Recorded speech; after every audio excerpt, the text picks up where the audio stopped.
Bismillahirrahmanirrahim. Assalamualaikum. Di akhirat oleh Allah. Begitu juga tahun ini sama tahun besok itu juga akan dimintai pertanggungjawaban oleh Allah Subhanahu wa taala. Oleh karena itu, mari kita digunakan untuk muhasabah, ya, muhasabah. Bukan untuk merayakan, tapi muhasabah, karena sesungguhnya bertambahnya atau bergantinya hari, bergantinya tahun itu berarti umur kita berkurang, ya.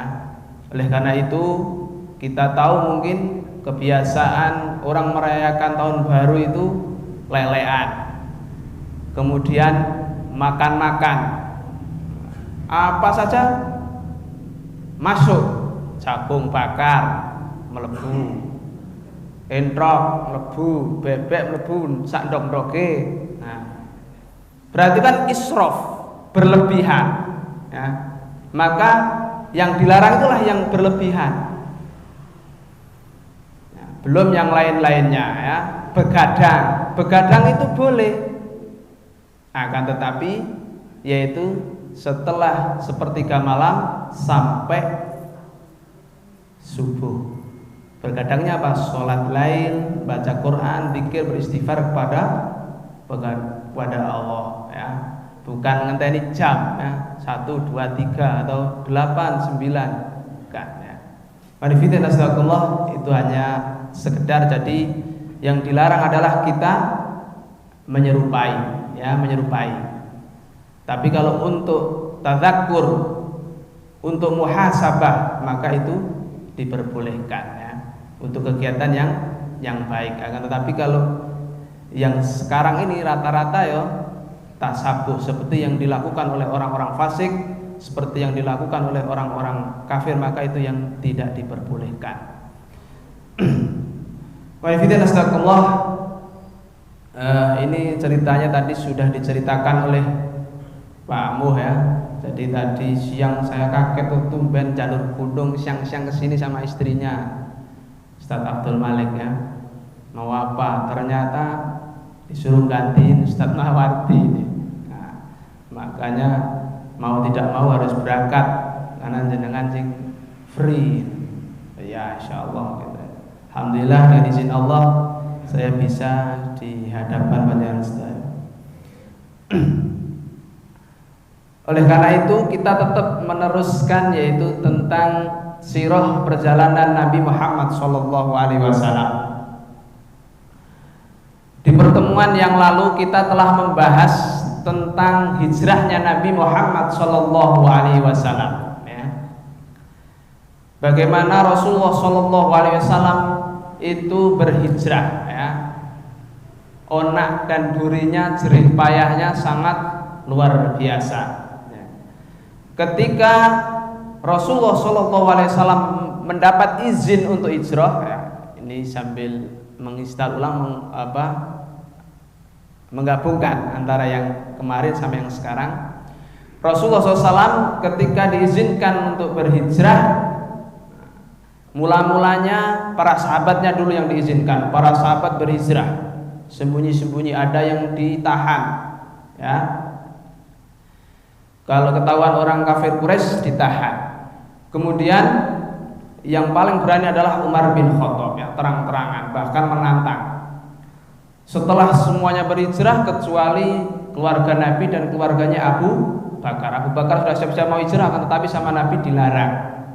Nunggu sampai Nabi mendapatkan izin dari Allah. Kemudian kaum Quraisy karena melihat kaum muslimin itu berhijrah, maka mereka berijtima, berkumpul, bermusyawarah di Darun Nadwah, ya, rumah yang terletak di barat Masjidil Haram, yang memang untuk tempat pertemuan mereka para pemuka Quraisy, ya. Mereka bersepakat yaitu untuk membunuh Nabi Muhammad SAW, yaitu dengan menunjuk setiap kabilah satu orang untuk mengepung rumah Nabi Muhammad SAW, kemudian menebas Nabi satu kali tebasan sehingga darahnya muncrat, nyiprat kepada semua kabilah, sehingga Bani Hashim itu tidak, atau Bani Abdul Manaf, keluarganya Nabi, tidak bisa berkutik untuk membalas kematian Nabi Muhammad SAW. Akan tetapi makar mereka itu tidak lebih hebat dari makar Allah. Ternyata Rasulullah SAW setelah dikepung, Rasulullah SAW bisa keluar dari rumahnya dan mereka itu berjaga, akan tetapi mata mereka tidak melihat Rasulullah SAW lewat, bahkan kepala mereka ditaburi dengan debu.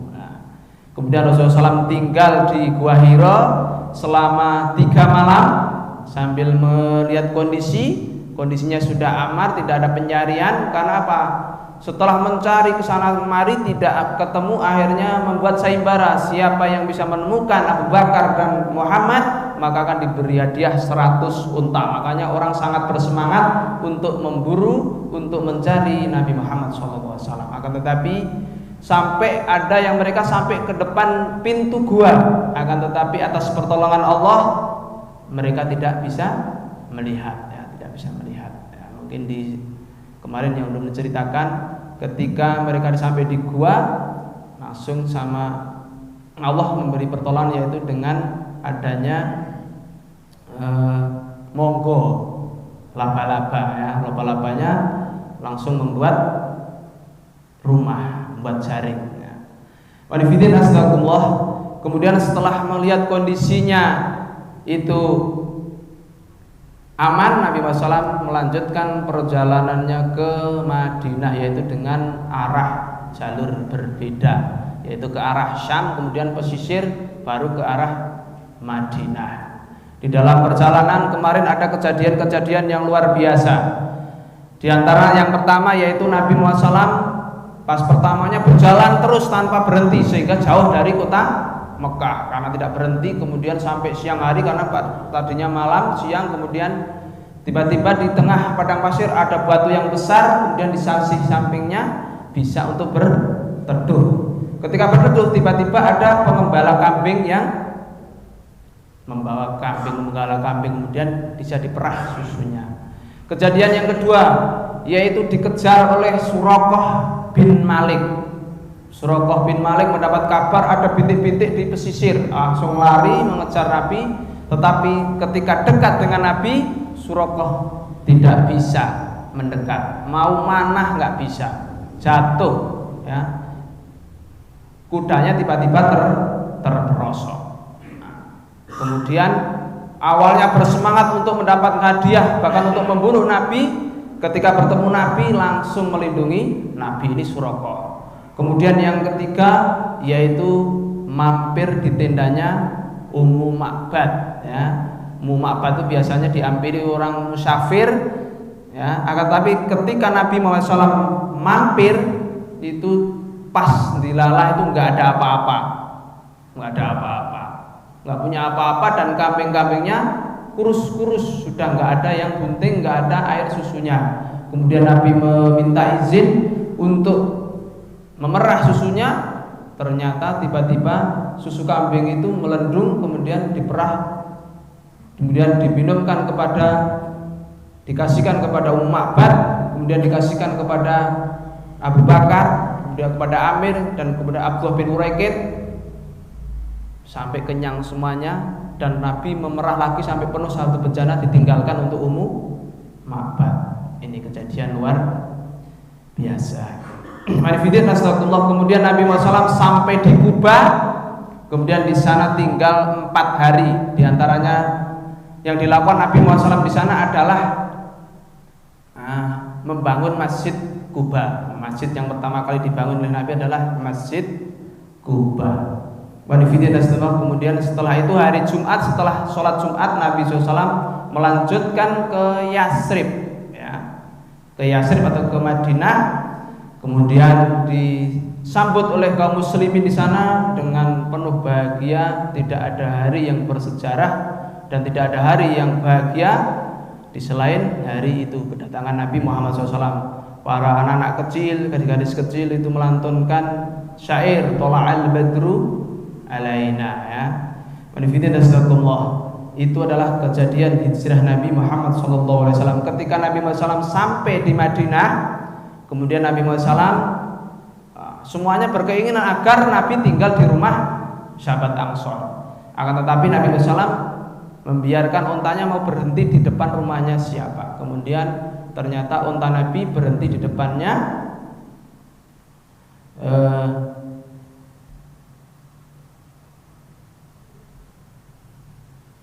Abdurrahman bin Auf, lupa ya. Abu Ayyub ya,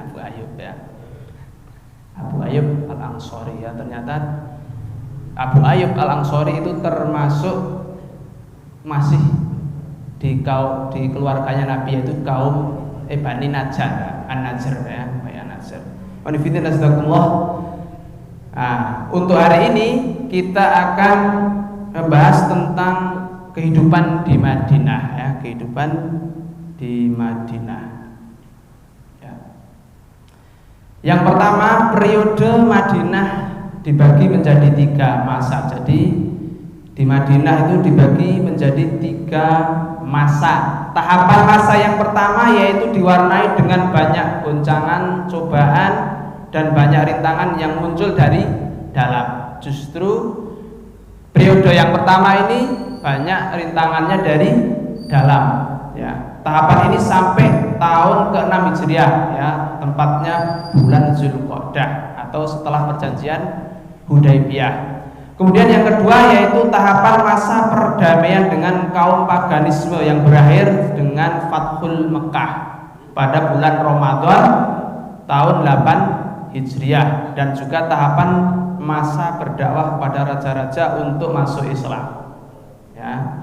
Jadi tahapan pertama 6 tahun, tahapan kedua 2 tahun, kemudian tahapan ketiga yaitu dari tahun 8 sampai tahun 11 Hijriah, berarti 3 tahun ya, yaitu tahapan masuknya manusia masuk Islam secara berbondong-bondong sampai wafatnya Nabi Muhammad SAW, yaitu pada bulan Rabiul Awal tahun 11 Hijriah.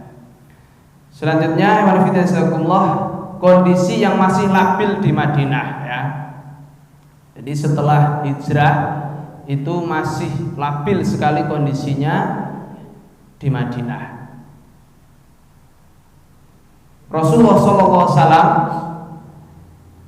ketika memasuki Madinah itu berarti harus menyelesaikan atau berhadapan dengan 3 kelompok manusia ya. 3 kelompok manusia. Kelompok yang pertama adalah rekan-rekannya yang suci, yang mulia dan baik, yaitu para sahabat Nabi ya. Kalau sahabat Ansor itu dulu di Madinah atau di Mekah itu mereka dikucilkan, mereka diintimidasi, mereka dicaci maki, bahkan disiksa, bahkan dibunuh, bahkan dipenjara ya. Itu sahabat Ansor. Ansor sahabat Muhajirin. Kemudian setelah hijrah maka mereka bisa dengan leluasa untuk melaksanakan syariat Islam. Kalau Nabi Muhammad SAW itu mendidik para sahabat di Mekah itu hanya tentang penguatan tauhid dan juga akhlak-akhlak yang baik. Syariat-syariat yang lainnya belum, karena memang suasananya tidak kondusif ya. Mau melaksanakan tauhid saja berat, makanya untuk menguatkan iman. Oleh karena itu ketika hijrah maka syariat-syariat yang lainnya ikut diterapkan ataupun ikut syariatkan kepada kaum muslimin. Yang jelas ketika Nabi Muhammad SAW itu menghadapi kelompok yang pertama yaitu para sahabatnya, Nabi Muhammad SAW itu harus bagaimana caranya mereka itu tentram ya. Karena kaum Muhajirin itu yang jelas mereka tidak membawa apa-apa, mereka masih numpang ya. Kemudian kaum Ansor juga harus menanggung beban kaum Muhajirin. Di sisi lain, orang yang di luar Madinah atau di luar Yasrib itu semuanya, khususnya orang Quraisy yang di Mekah itu memusuhi kaum muslimin, yaitu dengan memboikot perekonomian di Madinah itu ya. Nah, maka Rasulullah SAW harus menyelesaikan hal ini ya, hal ini. Bagaimana untuk kaum Ansor sendiri antara Aus dan Khazraj, mereka itu juga dulu saling berperang. Kemudian juga di Madinah kondisi ekonominya yang masih labil, karena tambah diboikot berarti ekonominya tambah labil. Kemudian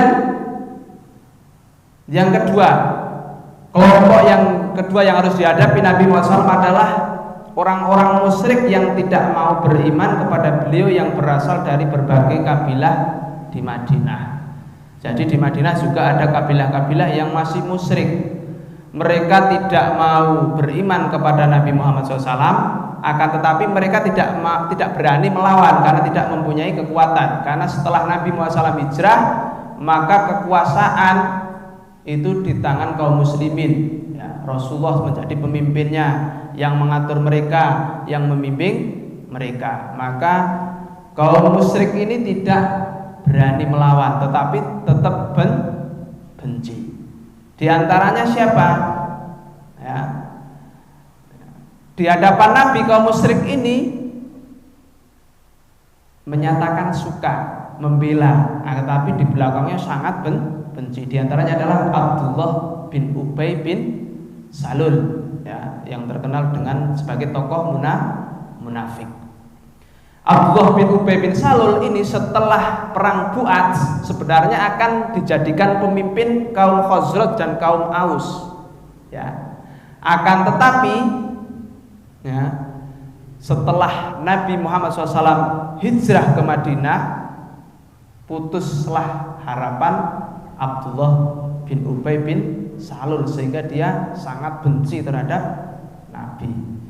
Karena setelah perang Bu'ats, tiba-tiba kaum Khazraj dan kaum Aus itu langsung menunjuk, nanti kalau peperangan Bu'ats itu menang, kamu akan jadikan pemimpin kami. Itu mereka omong. Wah, sudah senang sebenarnya Abdullah bin Ubay bin Salul. Nah, para pendukung-pendukungnya Abdullah bin Ubay bin Salul ini juga dijanjikan untuk menjadi pemimpin-pemimpin, mempunyai kekuasaan atau kedudukan di sisi Abdullah bin Ubay bin Salul. Karena Abdullah bin Ubay bin Salul ini nggak jadi pemimpin, maka mereka juga tidak akan mendapat kedudukan. Nah, mereka juga mendukung Abdullah bin Ubay bin Salul. Nah, ini ya, diantaranya itu. Kemudian yang ketiga, yaitu orang-orang Yahudi, ya, yang harus dihadapi adalah orang-orang Yahudi. Jadi di Madinah atau di Yasrib itu ketika Nabi Muhammad SAW masuk atau hijrah ke Madinah, itu ada orang Islam, ada orang musyrik, ada orang Yahudi. Ya. Bagaimana untuk mengatur mereka? Bagaimana agar aman? Nah, makanya ini. Orang-orang Yahudi yang ada di Madinah adalah, yang pertama adalah Bani Qainuqa sebagai sekutu Khazraj, ya. Perkampungan mereka berada di dalam Madinah. Kalau Bani Qainuqa itu berada di dalam kota Madinah. Kemudian yang kedua Bani Nadir. Kemudian yang ketiga Bani Quraidah sebagai sekutu Aus yang tempatnya atau menetap di pinggir Madinah. Kalau Bani Qainuqa itu di dalam Kalau Bani Quraidah itu di pinggir Madinah. Hak orang Yahudi dulu ketika dikuasai oleh Romawi, mereka minta tolong kepada orang-orang Hijaz. Kemudian tinggal di sini, ya, tinggal di Yasrib. Nah, mereka hidup bersama orang Hijaz. Bahkan mereka dulu bahasanya Ibrani. Jadi orang-orang Yahudi ketika diusir atau dikuasai oleh orang Romawi, mereka pergi ke Hijaz, kemudian minta tolong kepada orang-orang Hijaz. Nah, mereka akhirnya bisa berbahasa Arab, bahkan mereka pakai jubah seperti orang Arab, pokoknya kebiasaannya seperti orang Arab. Kemudian menikah dengan orang Arab. Akan tetapi mereka tetap masih fanatisme dengan golongan Yahudi. Pokoknya yang paling apik ya Yahudi. Wong Arab itu sak dawahe dhewe derajate karena bukan Bani Israil. Begitu mereka. Mereka adalah ummiyin, ya. Ummiyin itu orang yang tidak bisa membaca, orang yang brutal, orang yang beringas. Begitu, tetap mereka merendahkan. Walaupun padahal sudah ditolong, ya. Nah, mereka hidup bersama orang Arab sehingga seperti orang Arab. Nah, akan tetapi orang Yahudi itu enggak mau menyebarkan agamanya. Karena apa? Agama itu mistis. Cuman jambi-jambi, ya, ngapusi bloko mistis. Mereka tidak mau menyebarkan agamanya Yahudi. Yang dipikirkan mereka ya bagaimana mengumpulkan kekayaan, bagaimana menguasai. Sebenarnya mereka itu cerdik, pinter, tapi yaitu tidak mau menyebarkan agamanya. Ya, Pak, ngenyelan. Ya. Oleh karena itu, karena sikap mereka seperti itu, mereka itu cerdik dan licik, orang Yahudi itu, ya. Justru setelah mereka ditolong itu justru membuat penghasilan. Apa istilahnya? Dibuat penghasilan. Mereka hidup di sana biar menguasai, ya. Mereka hidup di sana, ekonominya meningkat, bisnisnya pinter, bisa ngekspor, ya, ekspor kain, ngimpor kain, kemudian ngekspor kurma, sehingga bisnis mereka menguasai perdagangan itu orang-orang Yahudi. Di sisi lain, mereka juga menerapkan sistem riba. Jadi penguasa-penguasa Arab itu dipinjemi uang. Wah, nanti dipinjemi uang banyak, langsung orang Yahudi kan disanjung-sanjung. Wah, kamu bantu memimpin banyak.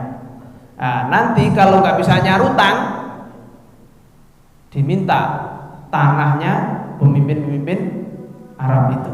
Pinter, persis seperti sekarang di zaman kita di Indonesia khususnya. Sile duit utang yang banyak, nggak nyarutang, ngerti-ngerti pulau mana hilang, gitu ya. Bahkan negara kita ngerti-ngerti hilang, bukan milik orang Indonesia. Wah, payah. Orang Yahudi seperti itu, ya. Nah, jadi memang prinsip mereka. Kemudian di sisi lain justru yang menimbulkan perpecahan atau sering meletuskan peperangan antara Khazraj dan Aus itu orang Yahudi. Bani Quraidah ngompori Khazraj, Bani Quraidah ngompori Aus. Akhirnya perang. Karena apa? Kalau perang badhe akeh tambah. Wah, mesti kan butuh persenjataan. Kalau udah perang kan entek-entekan. Nanti utang lagi di sistem riba. Nah, seperti itu. Nah, nanti kalau sudah adem tentrem dikompori lagi sehingga perang lagi. Ya persis sekarang nih, kaum muslimin dipecah-pecah, ya, dipecah-pecah, ya. Yang satu, wah, kalau ini itu intoleran. Kalau yang ini yang toleran. Itu sebenarnya memecah belah, ya, memecah belah Islam dari dalam. Mungkin kiai besar, habaib, ustadz terkenal, profesor, tetapi dicuci otaknya untuk melawan ulama-ulama yang lurus, yang memang mengatakan itu benar, hak itu hak, batil itu batil. Tapi mereka memutarbalikkan fakta atau bahkan memutarbalikkan ayat, sehingga orang-orang menjadi pemikirannya liberal, ya, liberal. Semua agama sama, api ya. Nah itu namanya pemikiran liberal. Persis seperti dulu ini. Jadi dulu memang sudah ada sejarahnya. Jadi bagaimana kaum muslimin itu, kalau dulu masih Aus dan Khazraj belum kaum muslimin, ya, untuk mengambil keuntungan sama, karena Indonesia itu adalah loh jinawi, banyak tanahnya subur, kemudian kekayaan alamnya banyak, maka bagaimana biar kaum muslim itu dipecah belah, anaknya cuma kiai sama ustadz cuma bantah-bantahan, tidak memikir bagaimana kemajuan bangsa negara. Kaum muslim juga bantah-bantahan bro, sing kaum muslimin sini curiga sama sana curiga, anaknya cuma seperti itu. Jadi kita capek cuma ngurusi saudara sendiri, tetapi bangsa kita dijajah oleh, aslinya orang Yahudi yang jajah itu, orang Yahudi dan juga mungkin komunis, ya, komunis, orang-orang kafir yang jelas, ya. Itulah, ya. Makanya kita harus tahu sejarah ini, makanya kita harus bersikap ataupun kita harus menguatkan ukhuwah Islamiyah. Jangan kita saling mencurigai sama muslim, dan juga jangan saling menjelekkan. Maka kita saling tasamuh. Nek karo koncone ora ngletak, ya kan, sekarang karo sesama muslim wah tegel-tegel tenan, unek-uneke fitnah tegel-tegel tenan. Tetapi kalau sama orang-orang kafir justru malah bergandengan tangan. Itu kan kuali. Nah, kuali. Terbalik, ya. Seharusnya kita kan sama kaum muslimin bergandengan. Makanya sekarang ya pecah belah. Ini sejarahnya dulu seperti itu. Dulu sebelum muslim saja mereka mau mengambil keuntungan itu dengan dipecah belah. Main perang, nes adem, kompori lagi, ben umum perang lagi. Menfitin astagfirullah. Jadi seperti itu, ya, kaum Yahudi. Menfitin astagfirullah. Setelah Nabi Muhammad SAW datang ke Madinah, bukan berarti orang Yahudi itu senang, enggak, tetap benci. Ini dituturkan oleh Ummu Sofiyah, ya. Ummu Sofiyah itu Ummul Mukminin, ya. Ummul Mukminin Sofiyah bin Huyai al-Akhtab, ya. Anaknya pemimpin Yahudi. Sofiyah kemudian menjadi istrinya Nabi nantinya, ya. Nah, ini bercerita, aku adalah anak yang paling disayang oleh Huyai. Huyai itu bapaknya Sofiyah, dan juga Abu Yasir. Abu Yasir ini pamannya. Ketika Huyai bopong siapa, kemudian Sofiyah itu datang, langsung yang dibopong itu diletakkan, kemudian bopong Sofiyah, karena Sofiyah memang anak yang paling disayang. Ketika Nabi Muhammad SAW datang, kemudian tahu bagaimana Nabi itu bukan dari Bani Israel, kemudian membawa ajaran Islam, itu Sofiyah itu melihat bapaknya itu lewat di depannya itu blas, enggak ngaruh-ngaruh Sofiyah, padahal anak yang paling sayang, dan mukanya cemberut, ya, ketika berjalan sama Abu Yasir itu cemberut. Kemudian ditanya, kenapa kayak ayah kok cemberut mukanya musam? Saya tidak suka dengan Muhammad. Selama masih hidup saya akan memusuhi dia. Nah, ini orang Yahudi. Kemudian Abdullah bin Salam. Abdullah bin Salam adalah tokoh Yahudi ketika Nabi Muhammad SAW itu datang ke Madinah. Kemudian Abdullah bin Salam langsung mendatangi Nabi, menghadap kepada Nabi, kemudian menanyakan sesuatu hal yang tidak akan bisa dijawab kecuali oleh seorang Nabi. Kemudian Abdullah bin Salam ini bertanya tentang hal agama tentunya, ya. Setelah diterangkan oleh Nabi, kemudian Abdullah bin Salam masuk Islam. Kemudian Abdullah bin Salam mengatakan orang Yahudi itu adalah pendusta. orang Yahudi itu pendusta. Masa iya, kata Nabi. Kalau mereka orang Yahudi mengatakan saya, nanti berbeda kalau saya di hadapan kamu sama enggak. Pas saya ada dan tidak ada itu berbeda. Maka Rasulullah SAW pengen membuktikan. Rasulullah SAW memanggil seorang untuk mengutus kepada orang Yahudi. Kemudian dipanggil.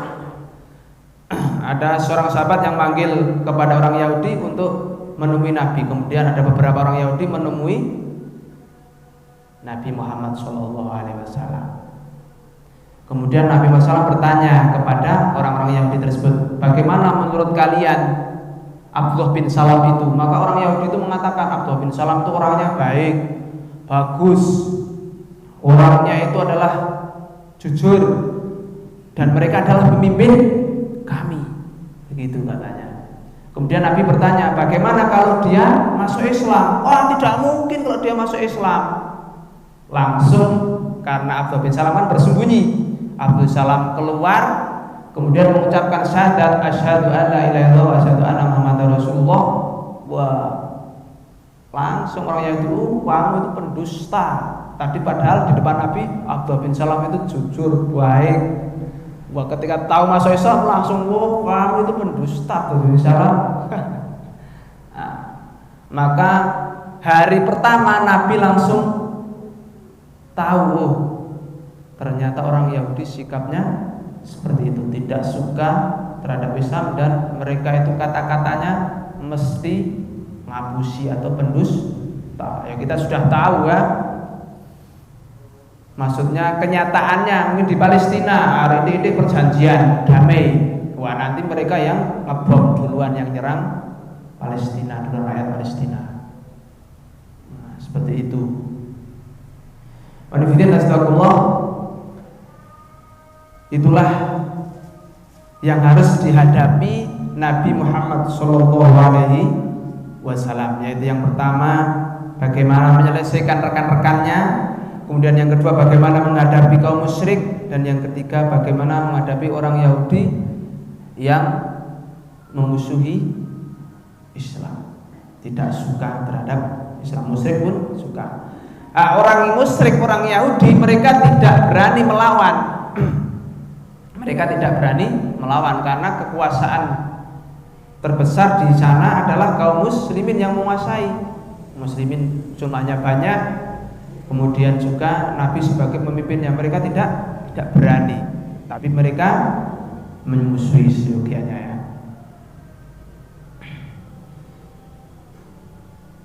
Sekarang membangun masyarakat yang baru.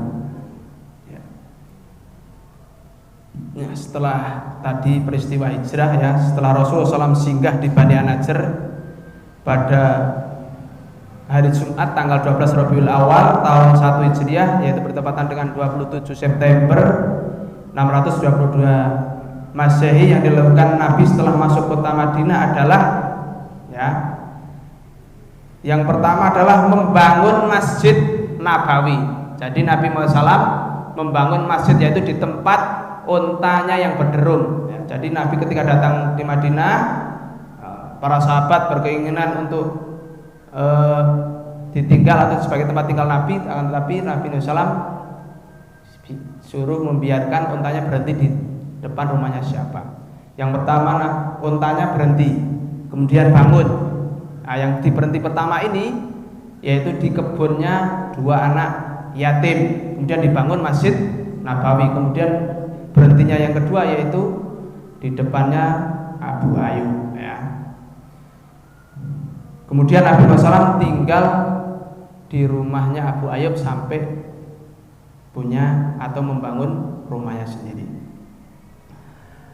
Yang pertama dilakukan Nabi Muhammad SAW ketika datang ke Madinah adalah bukan membangun rumah, tetapi justru membangun masjid dulu ya. Beliau ikut membangun masjid, jadi beliau ikut ngangkati watu, ngangkati bata, nata bata, batu bata ya. Dan beliau seraya bersabda, ya Allah, tidak ada kehidupan yang lebih baik kecuali kehidupan akhirat, maka ampunilah kaum muhajirin dan Ansor. Kemudian juga beliau bersabda, para pekerja ini bukanlah para pekerja Khaybar, ini adalah pemilik yang paling baik dan paling suci. Wah, melihat Nabi Muhammad SAW itu bersabda seperti itu sambil bekerja, para sahabat semangat. Ayo, masuk kita malah duduk-duduk, semangat. Bung Nabi kita saja ikut membangun, ngangkati waktu sendiri, masa kita santai, kita akan menjadi orang yang tercela. Wah, semangat mereka membangun. Ya, yang dibangun pertama adalah sisi masjid, ya, sisi masjid. Kemudian sisi pintu. Nah, misalnya ini pintunya berarti sisi dulu sini dibangun, sisinya dibangun. Antara kiblat panjangnya itu 100 ya. Jadi ke sana sini 100 hasta. Segini 1 hasta ya. Kemudian lebarnya ya kira-kira 100 hasta. Pondasinya 3 hasta dalamnya ya pondasinya. Ini dibangun. Tiang-tiangnya itu dari pohon kurma, kemudian atapnya dari pelepah kurma atau daun kurma. Di kebun itu ada bangunan, reruntuhan bangunan akhirnya diratakan, kemudian ada bekas kuburan kaum musyrikin. Bekas kuburan itu sama Rasulullah SAW diperintahkan untuk menggali, itu dipindahkan. Makanya kalau kita membangun masjid, kemudian tanah tersebut itu bekas kuburan, maka seyogianya kuburan itu digali kemudian dipindahkan. Kalau masih ada tulangnya, kalau masih ada tulangnya dipindahkan ya. Manifidin astagfirullah itu. Jadi yang pertama kali yang dibangun oleh Nabi Muhammad SAW adalah masjid. Masjid ini bukan hanya sebagai tempat sholat oleh Nabi Muhammad SAW, akan tetapi justru buat membangun masyarakat, dibuat musyawarah, dibuat mendamaikan, ya, dibuat mengatur negara. Jadi masjid itu serbaguna ya, serbaguna pada zamannya Nabi Muhammad SAW. Tapi kalau di zamannya kita, masjid itu kalau siang digembok, dikunci, arah peluhuran, bingung ini mana nih, disuruh di teras sana. Nah, enten itu manggung, enten. Nah, ini dulu malah tidak hanya dibuat sholat, bahkan buat ngatur pemerintahan. Nah, kemarin pas pilkada tidak boleh bicarakan politik di masjid, gitu. Padahal dulu cara Nabi mengatur pemerintahan di masjid.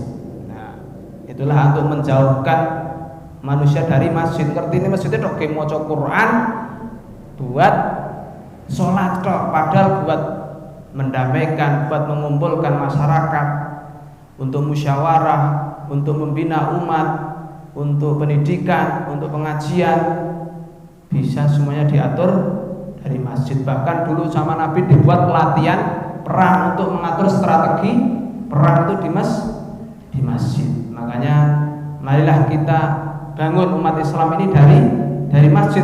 Dulu contohnya Nabi membangun masyarakat Islam itu dari masjid ya. Awalnya dari masjid sehingga menjadi masyarakat yang islami, masyarakat yang akhlakul karimah, yang santun ya.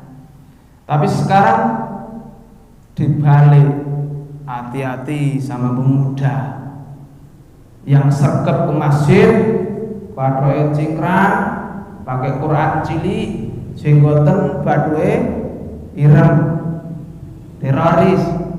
Nah, ini kan dibalik sebenarnya, padahal memang dulu sejarahnya seperti ini.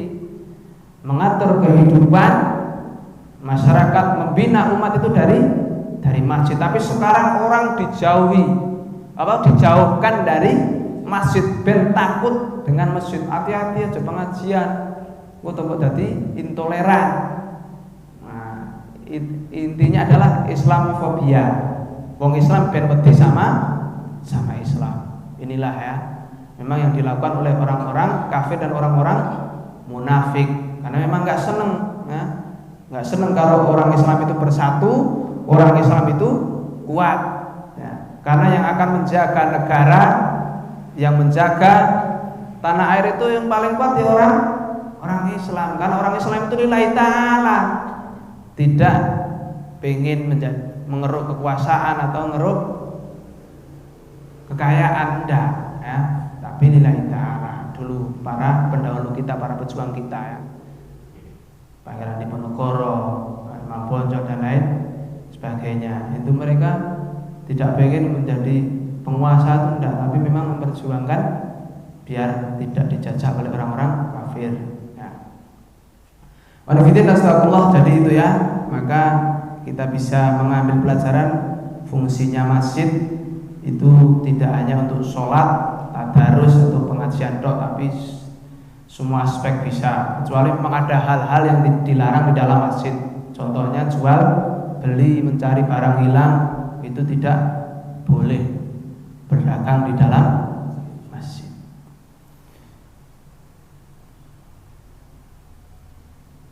Selanjutnya yang kedua adalah mempersaudarakan kaum muhajirin dan ansor. Setelah membangun masjid jadi ya, walaupun terbuat dari temboknya cuma tembok bata dilumuri tanah, tiangnya tiang kayu isi gelondongan nggak digeraji ya. Kemudian atapnya pelepah kurma, lantainya ya masih pasir ya. Tapi subhanallah, yang dibangun pertama adalah rumah Allah. Kemudian yang kedua, mempersaudarakan antara kaum muhajirin dan ansor. Jadi Rasulullah SAW mempersaudarakan kaum muhajirin dan ansor di rumah Anas bin Malik berjumlah 90 orang, 40 dari muhajirin, 45 dari muhajirin, 45 dari ansor. Mereka itu mempersaudarakan tidak hanya saudara sesama muslim, tapi Nabi Muhammad SAW itu mempersaudarakan sampai mewarisi ya. Awalnya seperti itu ya, untuk saling tolong menolong, untuk saling membantu, bahkan untuk saling mewarisi. Tidak hanya kerabatnya, tetapi yang dipersahabatkan itu adalah juga boleh mewarisi sampai perang Badar, yaitu turun surat Al-Anfal ayat 75. Orang-orang yang mempunyai hubungan kerabat lebih berhak terhadap maksudnya sesama keluarganya. Setelah turun ayat ini, yang dipersaudarakan tidak boleh mendapat waris dari orang yang dipersaudarakan. Yang berhak mendapat waris adalah yang masih kerabatnya saja. Dulu awalnya itu sampai mewarisi. Ketika dipersaudarakan, ini luar biasa sekali ya. Tidak ada pada zaman itu, bahkan zaman sekarang nggak ada. Zaman itu sebelumnya itu nggak ada yang dipersaudarakan oleh Nabi yang ngungkuli baiknya ini. Ya. Karena apa? Setelah dipersaudarakan, mereka itu ngungkuli keluarga sendiri. Ya.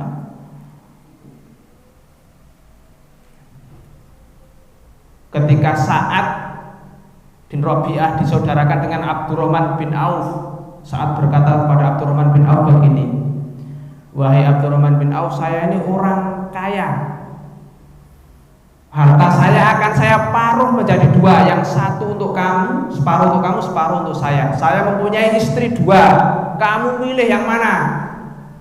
Urang untuk hartanya, istri ini ya keke. Ini luar biasa ya. Mau milih yang mana? Nanti kalau kamu milih yang satu, saya ceraikan. Setelah nanti masa idahnya selesai, silahkan kamu nikahi. Wah, ini luar biasa persaudaraannya ya. Ada dia nganggap saudara kaum muslimin kayak karo sedulure rebutan waris. Padahal saudara sekandung ini tidak, ya, tidak saudara sekandung, tidak saudara kerabat. Itu sampai seperti itu. Separuh bantu keluar saudaranya, mungkin bantu bangun, misalnya bantu semen 20 kopis, sing ulang-ulang kene tonggo-tonggone wis terus ae. Nanti kisinan adine kok kakang nih. Nah, ini tidak ya. Tidak. Separuhnya nggak main-main, orang kaya separuhnya. Bahkan istrinya tak kayak siji. Masya Allah ya. Kemudian bahkan para sahabat itu, saya punya kebun yang luas, kamu tak kasih separuh. Kebun kurma yang luas saya tak kasih separuh. Ini setelah dipersahabatkan seperti itu, mereka para sahabat Ansor itu luar biasanya lumannya ya. Akan tetapi bagaimana Abdurrahman bin Auf? Terima kasih jazakumullah khairan, semoga Allah memberkahi hartamu dan memberkahi keluargamu. Abdurrahman bin Auf menjaga ifahnya, sudah diterima, sudah ditolong, sudah diwehi nunutan tinggal itu sudah matur nuwun. Seperti itu orang-orang Muhajirin. Tunjukkan kepada saya pasar saja ya. Akhirnya ditunjukkan di pasar, kalau pagi jualan samin sama gandum. Tidak lama kemudian bertemu pada Nabi, rupamu kok pucat, bagaimana kabar Abdurrahman bin Auf? Alhamdulillah saya habis menikah. Terus maharnya apa?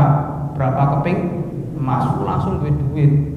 Memang Abdurrahman bin Auf terkenal sebagai orang yang kaya, pinter berdagang ya.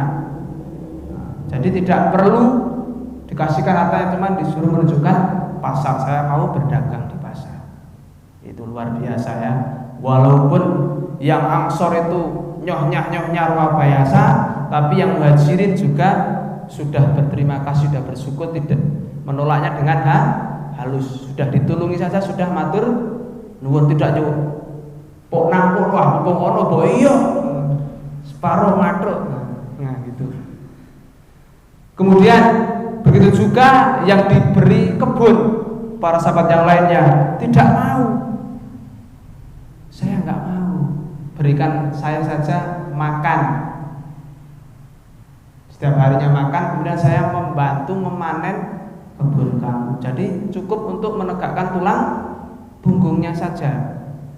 Nah, tidak mau. Begitu ya. Cukup saya nanti membantu manennya, gajinya itu cuma dikasih makan. Sudah matur nuwun itu, masya Allah ya, kaum Muhajirin Ansor dipersahabatkan oleh Nabi Muhammad SAW. Itulah yang dilakukan oleh Nabi Muhammad SAW ketika membina atau membangun masyarakat yang baru. Sehingga ketika dipersaudarakan ini akan menghilangkan suku, ras, golongan, ya, pangkat, derajat, sing sugih, sing marah, enggak. Jadi semuanya adalah saudara. Jadi sudah enggak ada gap-gapan. Oh, aku suku Quraisy paling apik, aku suku Khazraj paling apik, enggak. Yang paling bagus adalah orang yang bertakwa di sisi Allah. Begitu Nabi Muhammad. Jadi menghilangkan fanatisme golongan, fanatisme suku. Nah itu. Makanya seperti itu. Jadi Islam itu sangat luar biasa. Kita itu sama semuanya.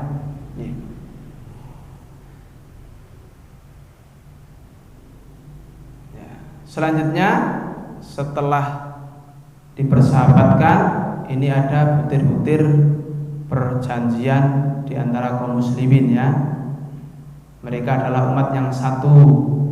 Muhajirin dengan adat kebiasaan mereka saling kerjasama. Kemudian orang-orang mukmin tidak boleh meninggalkan orang yang menanggung beban ya. Orang mukmin harus melawan kezaliman. Ada 16 ya, insya Allah ada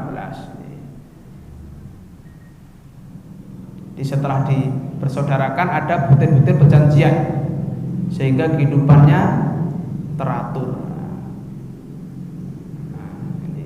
Yang ke-8, jaminan Allah adalah satu, sekalipun orang yang paling lemah di antara mereka berhak mendapat perlindungan.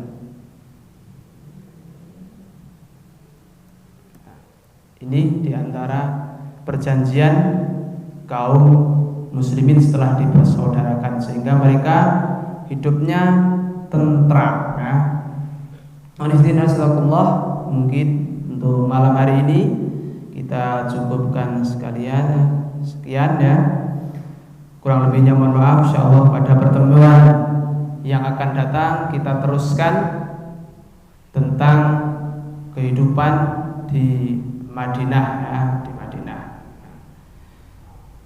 Itulah perjalanan Nabi Muhammad SAW di dalam mengatur masyarakat yang baru di Madinah, yaitu dengan yang pertama yaitu membangun masjid, kemudian yang kedua yaitu mempersaudarakan, dan yang ketiga yaitu dengan membuat perjanjian. Bapak-bapak, ibu-ibu yang dimuliakan Allah Subhanahu wa taala, cukup sekian yang dapat saya sampaikan, kurang lebihnya mohon maaf. Kita tutup dengan bacaan hamdalah dan doa kafaratul majlis. Alhamdulillahirabbil alamin. Subhanakallahumma wa bihamdika asyhadu an la ilaha illa anta astaghfiruka wa atubu ilaik. Assalamualaikum warahmatullahi wabarakatuh.